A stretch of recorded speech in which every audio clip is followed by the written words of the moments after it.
welcome back. I hope you've all had a great New Year's Eve and that you're all ready for the new year.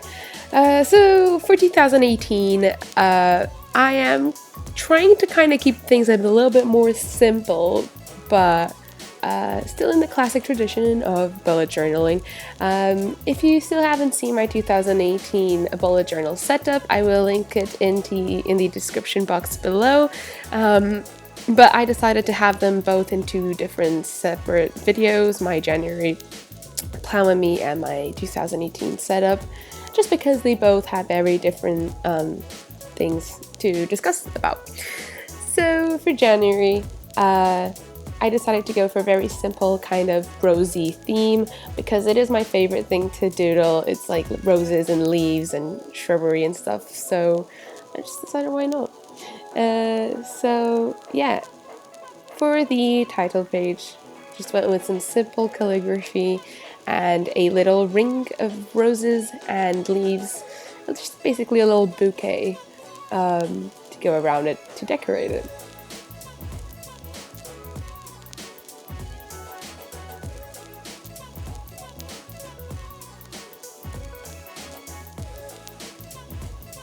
You guys seem to really have enjoyed last week's 2018 setup. I kind of did things a little bit differently, and I'm really enjoying how the videos are turning out. So thank you so much for all the great feedback, and I hope you guys start enjoying also the couple videos that I've got coming out for you. There's a lot of really cool stuff coming in 2018, so I hope you're just as excited as I am. As I said in my 2018 bullet journal setup, I am going to try and be using a lot more coloring pencils rather than pens in this year's bullet journal, just because I don't have to be worrying about bleeding and anything like that.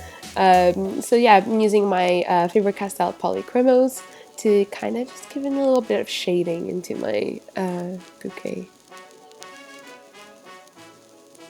So moving on to our monthly spread. I, again, use the same kind of font and calligraphy for the title. I think it just looks very classy and very pretty. I did, however, want to make it a little bit more decorative as I started kind of slacking off by the end of 2017. Yeah, I just kind of played around with decoration a little bit. I, of course, added in my little quote to the top corner, and this month's quote is "Be kind." It's not really a quote, more like a reminder, I guess, because, you know, it costs nothing to be kind to other people, and it's just always nice to have a little reminder.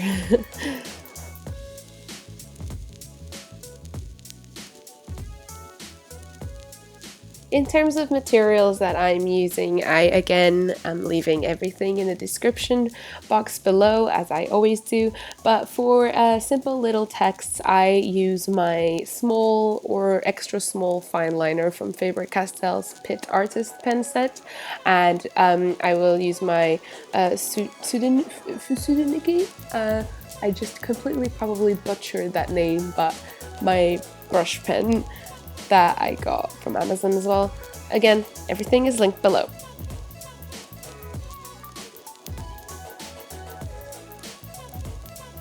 For the monthly spread, I decided to change things up a little bit this month and experiment with a different layout, and instead of having everything gridded as I normally do, I decided to make different individual boxes with little margins in between them. It turns out the boxes come out a lot smaller than I expected, especially because I didn't realize how much smaller the Lustrum dotted notebook is compared to the one I had last year. But either way, I think it looks really cute, but I will probably change up the size of the box in the next month to have a little bit more space. So for now, I'm just kind of experimenting and learning from mistakes. Then on the side, I have my monthly goals and my list of things that I want to accomplish this month. And I kept it pretty simple, just kind of like this for this month.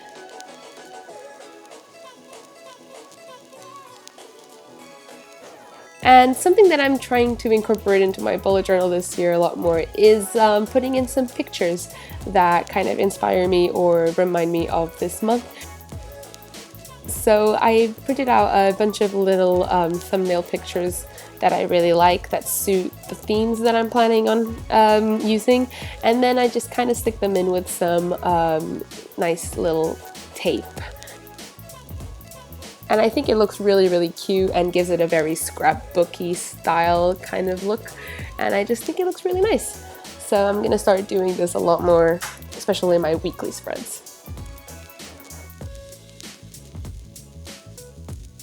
So next up, we've got our habit and mood trackers, as per usual. And again, I kept it pretty simple. I used a different font for my habit and mood tracker, but still using the same pen. And I really like this kind of font. I just think it's very elegant and cute and nice. So I used that, and then to decorate around it, I used my decorative rose washi tape that I got from the study kiosk. You can use my code PIPA for 10% off on every single item in the store. It's honestly one of my favorite stores ever for washi tapes and art materials and stuff. So I highly recommend you to check it out. Again, it will be in the description box below. But yeah, I kind of just used the washi tape to decorate it a little bit because it fit the theme perfectly. And then I just added the days of the month onto my habit tracker and my mood tracker. For my mood tracker lightings, I just used, again, my pencils to kind of just put green, yellow, and red. And next to my habit and mood tracker, we have, of course, the expense tracker. I kind of started slacking off a lot on these by the end of 2017. So I went back into my traditional layout, so to say, of my expense tracker, because that's the layout that I used to give a lot more attention to. And I aim to use this a lot more in this new year.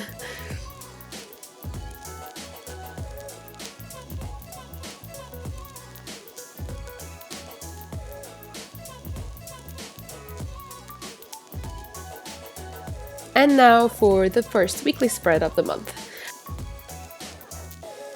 I decided to use the same kind of basic layout that I used in the last couple of weeks of 2017 because they were very useful, and I had plenty of space to write down all of my tasks, and it looked very organized and nice. So I have my little monthly view on the top left corner, just so I can kind of have a little overview of what week we're in.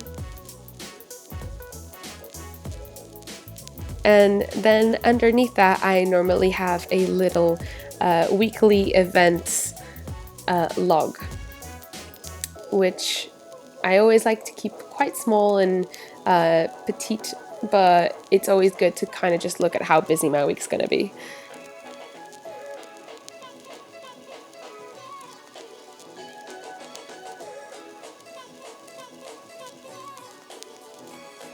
And then after that, I just added in my days of the week.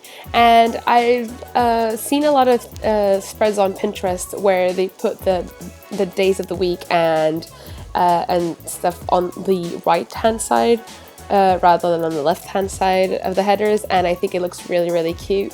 And yeah, again, using my color for the month, which is pink, I just drew out a little, some little dividers for my days of the week. And I think it looks really, really nice because then I have two little empty spaces where I can put my weekly goals in the bottom corner and have my little inspirational weekly picture on the top left corner. And it looks so, so cute, especially because the color scheme is just so consistent and calming and nice, and I just really, really like it. And normally I just get like cute little pictures from Pinterest and stuff that I think are really nice and aesthetic, and I just stick them in, and it always looks really nice. And then I use my pencils again to kind of do any sort of shadings anywhere, because it just gives it quite a little faint scrapbooky kind of look, and I really like it. And then after that, I left a couple pages for obviously the next couple of weeks of the month, and then added my second a day page. If you still haven't seen my second a day from 2017, I have finally posted it and explained what it is. You guys have been asking me about this all year last year, and finally I finished it and I posted it on the 1st of January. I will link it in the description below, and yeah, I'm planning on doing it again in 2018. So yeah, here's the overview of my 2018 setup and January setup for you guys. You always really like when I do little flip throughs at the end of my videos, so I decided to do a combined one. I really hope you guys enjoy this video, and I hope you guys have an amazing 2018. I hope you achieve all of your goals and your resolutions, and I will see you guys in my next video. Bye bye!